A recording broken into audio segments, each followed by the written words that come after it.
Assalamualaikum. Welcome to my channel. என் சேனலை புதுசாக பார்க்குறீங்கன்னா என் சேனலை சப்ஸ்கிரைப் பண்ணி சப்போர்ட் பண்ணுங்கள். இன்றைக்கி ஒரு சூப்பரான சேமியா பிரியாணி எப்படி செய்யலாங்கிறது தான் இந்த வீடியோவில் பார்க்க போகிறோம். வாங்க வீடியோக்குள்ளே போகலாம். அதுக்கு ஒரு பேனில் தேவையான அளவு எண்ணெய் ஊற்றிட்டு பட்டை, ஒரு ஏலக்காய், ஒரு கிராம்பு, ஒரு ஸ்டார் அனீஸ், ஒரு சின்ன துண்டு பே லீவ்ஸ்,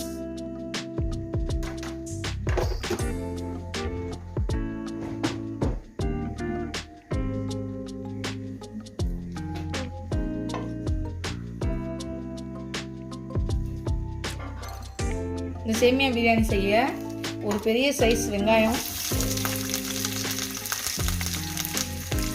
இந்த மாதிரி நல்லா உதிர்த்து விட்டு சேர்த்துக்கணும்.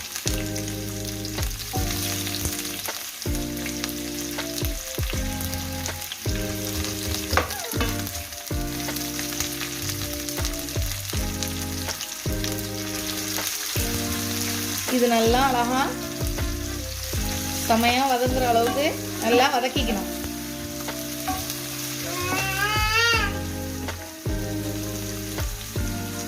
சேமியானை இந்த மாதிரி செஞ்சு பார்த்தீங்கன்னா ஒன் டைம் கூட நீங்கள் நார்மலான சேமியாவே சமைக்கவே மாட்டீங்க. செம்ம டேஸ்டான சேமியா. பிரியாணின்னொன்னே பெரிய ப்ரொசீஜர் போல் அப்படின்னு நினைக்காதீங்க. ரொம்ப சிம்பிளாகவே செஞ்சிடலாம் இதை.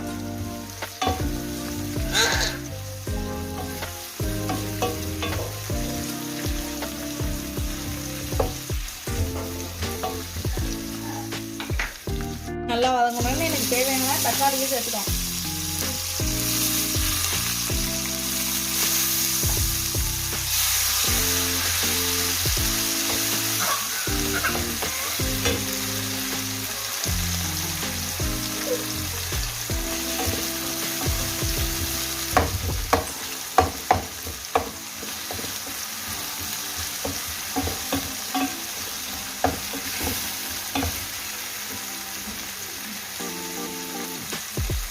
ரெண்டு பச்சை மிளகாய் ஃபுல்லாக ஆட் பண்ணிட்டு இது நல்லா வதங்கணும். இது வதங்குறதுக்கு தேவையான உப்பு ஆட் பண்ணிக்கலாம்.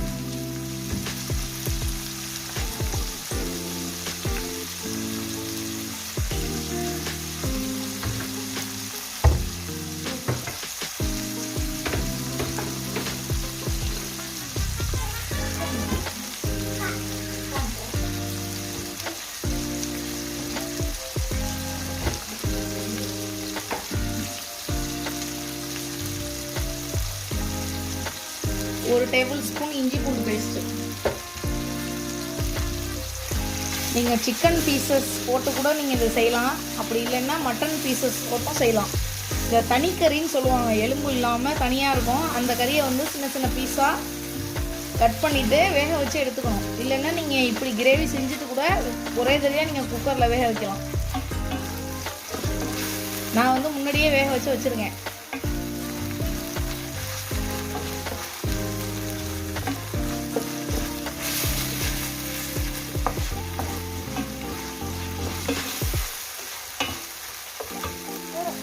இப்போ சேமியானுக்கு தேவையான ஸ்பைசஸ் ஆட் பண்ணிடலாம். ஒரு ஸ்பூன் மிளகாத்தூள், ஒரு அரை ஸ்பூன் ஜீரகத்தூள், ஒரு அரை ஸ்பூன் பெப்பர், ஒரு ஸ்பூன் கரம் மசாலா தூள்,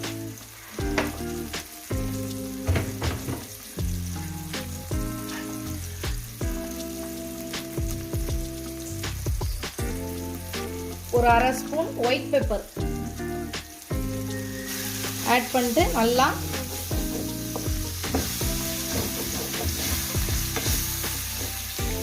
இந்த வெங்காயம் தக்காளி கூட நல்லா மசிச்சு விடுற மாதிரி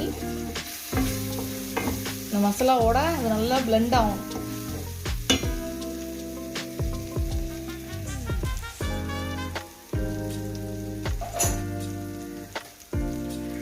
இந்த கிரேவிக்கு தேவையான தயிர்,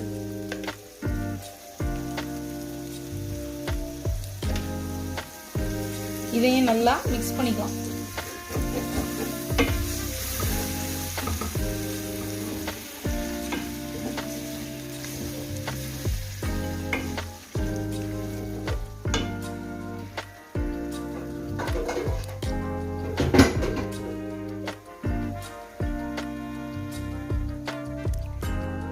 மட்டன் ஸ்டாக்கோட நான் மட்டனை வேக வச்சு எடுத்துருக்கேன். இதை இந்த ஸ்டாக்கோடையே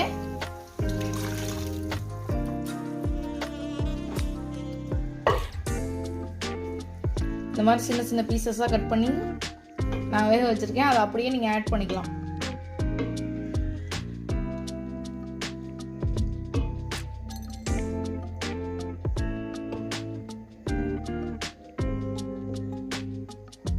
இந்த டைமில் உப்பு, புளிப்பு, உரப்பு எல்லாம் இருக்கான்னு டேஸ்ட் பண்ணி பார்த்துக்கணும்.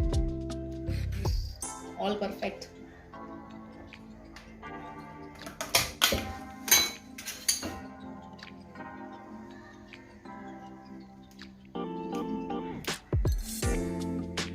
கிரேவிலேயே புதினாவை ஆட் பண்ணிக்கிறோம். நீங்கள் கொத்தமல்லி இல்லாமல் கூட பிரியாணி செய்யலாம். புதினா இல்லாமல் நீங்கள் பிரியாணி செய்ய ஸ்டார்ட் பண்ணவே கூடாது.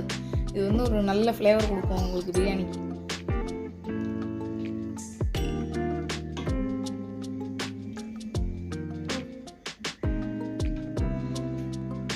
நல்லா தண்ணி கொதிச்சு வரணும். 1/4 கப் தண்ணி மட்டும் ஆட் பண்ணிக்கிறேன். இதில் நம்ம சேமியானுக்கு தகுந்த மாதிரி தண்ணி ஆட் பண்ணிக்கணும். நீங்கள் எவ்வளோ செய்ய போகிறீங்களோ அதுக்கு தகுந்த மாதிரி நீங்கள் ஆட் பண்ணிக்கணும்.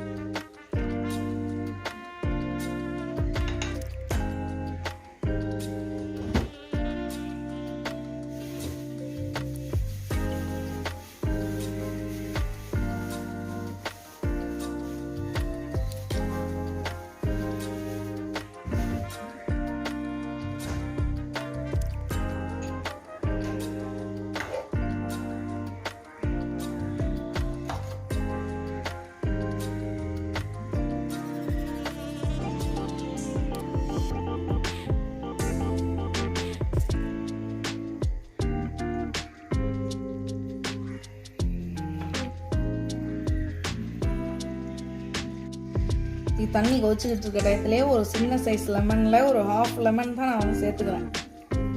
நான் வந்து புளிச்ச தயிர் ஆட் பண்ணிக்கிறதுனால எனக்கு லெமன் அவ்வளோவா தேவைப்படல.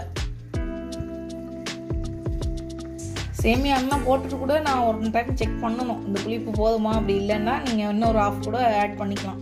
நீங்கள் பிரியாணிக்கு ஆட் பண்ணுற மாதிரி நல்லா 1, 2லாம் ஆட் பண்ணிடக்கூடாது. கொஞ்சம் பார்த்துக்கிட்டு உங்களுக்கு எப்படி புளிப்பு தேவையோ அதுக்கு தகுந்த மாதிரி ஆட் பண்ணிடணும். தண்ணி நல்லா கொதிச்சிருச்சு. இப்போ நம்ம சேமியானா இதில் ஆட் பண்ணிக்கலாம்.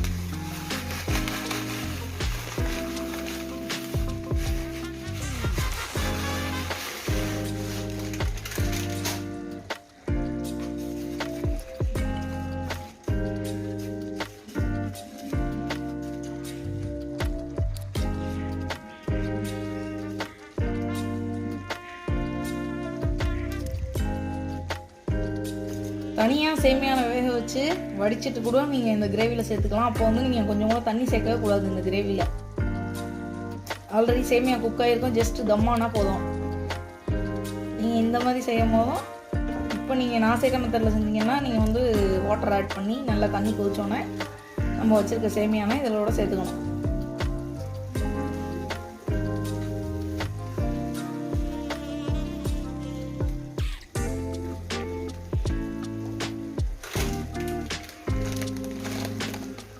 கொஞ்சம் தண்ணியெலாம் தம்மா ஆகுறதுக்கு கொஞ்சம் மூடி போட்டு குக் பண்ணலாம். இதை ஜஸ்ட் ஒரு 5 மினிட்ஸ்,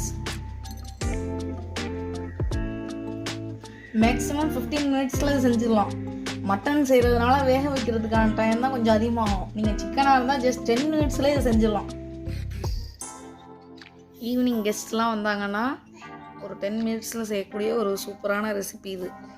டிஃப்ரெண்ட்டாக சிக்கன் இருந்தால் கூட டக்கு டக்குன்னு கட் பண்ணிவிட்டு இந்த ப்ரொசீஜர் படி செஞ்சு சூப்பராக சர்வ் பண்ணிடலாம். நல்ல ஒரு செம்மையான ரெசிபி. வெளியே பிக்னிக்லாம் போகிறோன்னு வச்சுக்கோங்களேன், இந்த மாதிரி நம்ம செஞ்சு கொண்டு போனோம்னா அங்கே வச்சு சாப்பிட்றதுக்கெலாம் ரொம்ப டேஸ்ட்டான ஒரு ஸ்நாக்குன்னு சொல்லலாம். ஒரு டின்னர் ரெசிபி, பிரேக்ஃபாஸ்ட் ரெசிபி எப்படி நம்ம சாப்பிட்றோமோ அந்த மாதிரி சொல்லிக்கலாம். செம்ம டேஸ்ட்டாக இருக்கும். சூப்பராக நம்ம சேமியா பிரியாணி ரெடி ஆயிடுச்சு. இந்த ரெசிபியை நீங்களும் வீட்டில் செஞ்சு ட்ரை பண்ணி பாருங்கள். கண்டிப்பாக இதே மெத்தடில் நீங்கள் செஞ்சு பார்த்தீங்கன்னா சொதப்பவே சொதப்பாது, செம்மையாக அமையும். கண்டிப்பாக இந்த ரெசிபியை ட்ரை பண்ணிட்டு எப்படி இருந்துச்சுன்னு கமெண்ட் பண்ணுங்கள். ரெசிபி பிடிச்சிருந்தா லைக் பண்ணுங்கள், ஷேர் பண்ணுங்கள், மறக்காமல் சப்ஸ்கிரைப் பண்ணுங்கள், பக்கத்தில் இருக்க பெல் பட்டனை கிளிக் பண்ணுங்கள். அப்போ தான் நாங்கள் அடிக்கடி போடுற வீடியோ, நம்ம சேனலில் நடக்கிற அப்டேட்ஸ் எல்லாம் உங்களுக்கு நோட்டிஃபிகேஷனாக வரும். பை பாய், அஸ்ஸலாமு அலைக்கும்.